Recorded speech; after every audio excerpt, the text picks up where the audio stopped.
20 మున్సిపాలిటీలు 7 కార్పొరేషన్లు జీహెచ్ఎంసీలో విలీన ప్రక్రియ సరైంది కాదంటున్నారు కుత్బుల్లాపూర్ ఎమ్మెల్యే వివేకానంద గౌడ్. మంత్రివర్గం తీసుకున్న నిర్ణయం సరైంది కాదని పూర్తిగా అర్ధరహితం అన్నారు. ప్రజల వద్దకే పాలన ఉండాలి కానీ ప్రజలే పాలన వద్దకు రాకూడదన్నారు ఎమ్మెల్యే వివేకానంద గౌడ్. దీనిపై ప్రజాభిప్రాయ సేకరణ చేసి అఖిలపక్ష నిర్ణయాలు తీసుకోవాలంటున్న ఎమ్మెల్యే వివేకానంద గౌడ్తో మా ప్రతినిధి సైదులు ఫేస్ టు ఫేస్. 20 మున్సిపాలిటీలు 7 కార్పొరేషన్లు మొత్తం 27ని జీహెచ్ఎంసీలో విలీనం చేసేందుకు మంత్రివర్గం కీలక నిర్ణయం తీసుకుంది. అసలు ఈ నిర్ణయం తీసుకోవడం పట్ల ఏ విధంగా ఉండబోతుంది, అసలు పాలనా పరంగా కానీ ఇంకేమైనా ప్రజలకు ఇబ్బందులు కానీ. సో మనతో మాట్లాడేందుకు బీఆర్ఎస్ ఈప్ కుత్బుల్లాపూర్ ఎమ్మెల్యే వివేకానంద గౌడ్ గారు ఉన్నారు. మాట్లాడదాం. సార్, నిన్న తీసుకున్నటువంటి మంత్రివర్గ నిర్ణయం ముఖ్యంగా ఎలా చూడొచ్చు? అంటే ఒకవైపు పాలనా సౌలభ్యం కోసమే మేము ఈ నిర్ణయం తీసుకున్నామని చెప్పేసి కూడా శ్రీధర్బాబు గారు అంటున్నారు. అంటే మనకు జనరల్గా అధికార వికేంద్రీకరణ జరిగిన సమయంలో అది కేంద్రీకృతం జరుగుతుంది. అంటే డీసెంట్రలైజ్ చేయాల్సిన సమయంలో సెంట్రలైజ్ చేసి ఎట్లా హౌ ఈజ్ ఇట్ పాసిబుల్ పరిపాలన చక్కగా అందించాలంటే మనకి డీసెంట్రలైజ్ అయిన తర్వాత మున్సిపాలిటీలు కార్పొరేషన్లు ఉంటే చేస్తుంది. కానీ వీటన్ని యూనిఫై చేసి నేను ఒకటే కార్పొరేషన్ కింద తీసుకొస్తాను, దీన్ని 3 భాగాలు చేస్తాను, 4 భాగాలు చేస్తాను, కుదరదు కదా, ఇది ఫెయిల్ అవుతుంది.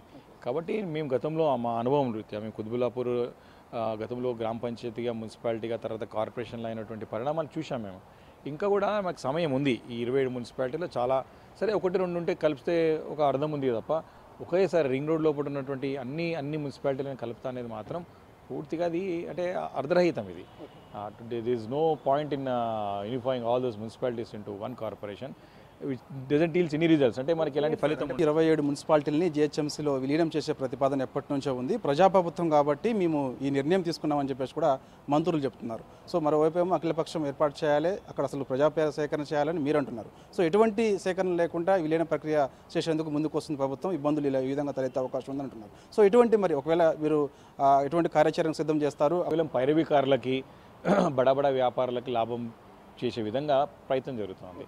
ప్రజలకు బాగోగులు కాదు కదా. ఈ విషయాన్ని ప్రజలకు తెలియజేస్తాం, ఖచ్చితంగా ప్రజలను చైతన్యపరుస్తాం, ప్రజలను మేము సమాయత్తం చేస్తాం, ప్రజలు ఖచ్చితంగా ప్రజాపోరాటం చేస్తాం.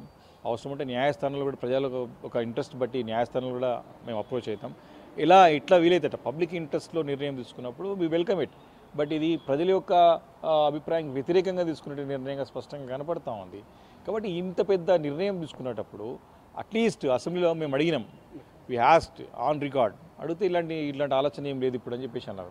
సరే, ఇప్పుడు ఆలోచన వచ్చింది నీకు, నువ్వు సమావేశం ఏర్పాటు చేయి, మా అభిప్రాయం తీసుకో. మేము ఎమ్మెల్యేలు ఉన్నాం, మేము ఎంపీలు ఉన్నాం, అక్కడ మా ప్రజాప్రతినిధులు అందరం ఉన్నాం కదా, మాకు అభిప్రాయం తీసుకో. నువ్వు బీసీలకు సంబంధించి 42% రిజర్వేషన్ ఇస్తామని ఆనాడు ఎన్నికల సమయంలో హామీ ఇచ్చింది. కులగణన చేశారు, దాదాపుగా 160 కోట్లకు పైగానే ఖర్చు చేశారు. తీరా చూస్తే ఇవాళ బీసీలకు 17% రిజర్వేషన్ ఏదో చేస్తామంటున్నారు. ఒకవైపు రాహుల్ గాంధీ కూడా తెలంగాణనే ఆదర్శం అని చెప్పేసి కూడా అన్ని రాష్ట్రాల్లో తిరుగుతూ కూడా ప్రచారం చేశారు. ఎలా చూస్తారు సార్? ఇవాళ నోటిఫికేషన్ కూడా విడుదలైంది, స్థానిక సంస్థల ఎన్నికల నోటిఫికేషన్ విడుదలైంది, ఏం చెప్తారు బీసీలకు? ముందు నుంచి కూడా వీళ్ళు అధికారంలోకి వచ్చిందే అబద్ధాల బునాదుల పైన ప్రభుత్వం ఏర్పాటు చేసుకున్నారు.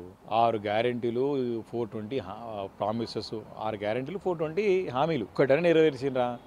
అన్ని అబద్ధాలే. అన్ని అబద్ధాల బునాదుల మీద ఏర్పాటు చేసే ప్రభుత్వం. వీళ్ళు ఇక్కడనే తెలంగాణలోని పబ్లిక్ని ప్రజలని మోసం చేసింది కాక దేశవ్యాప్తంగా మోసం చేసే ప్రయత్నం చేస్తూ ఉన్నారు. కాబట్టి ఈరోజు బలహీన వర్గాల వాళ్ళు, బడుగు బలహీన వర్గాల వాళ్ళు అందరూ కూడా గమనిస్తూ ఉన్నారు, వారి యొక్క చర్య, వారి యొక్క మాట తీరు కూడా. కాబట్టి ప్రజలని మోసం చేసి ఎక్కువ రోజులు చేయలేము. కాబట్టి వాస్తవాన్ని గ్రహించి తప్పు ఒప్పుకోవాలి, ముక్కుకు నేల రాసుకోవాలి. రేవంత్ రెడ్డి గారు తప్పును ఒప్పుకొని మేము చేద్దాం అంటే వారు చేసే ఉద్దేశం లేదు వారికి. కేవలం వాళ్ళ అధికార దాహంతో అధికారం ఏ రకంగా రావాలని, ఏదో దారిలో దొడ్డిలు రావాలని చెప్పి ఉన్న హామీలను ఇచ్చారు, అమలు కానీ హామీలు కూడా ఇచ్చారు వాళ్ళు.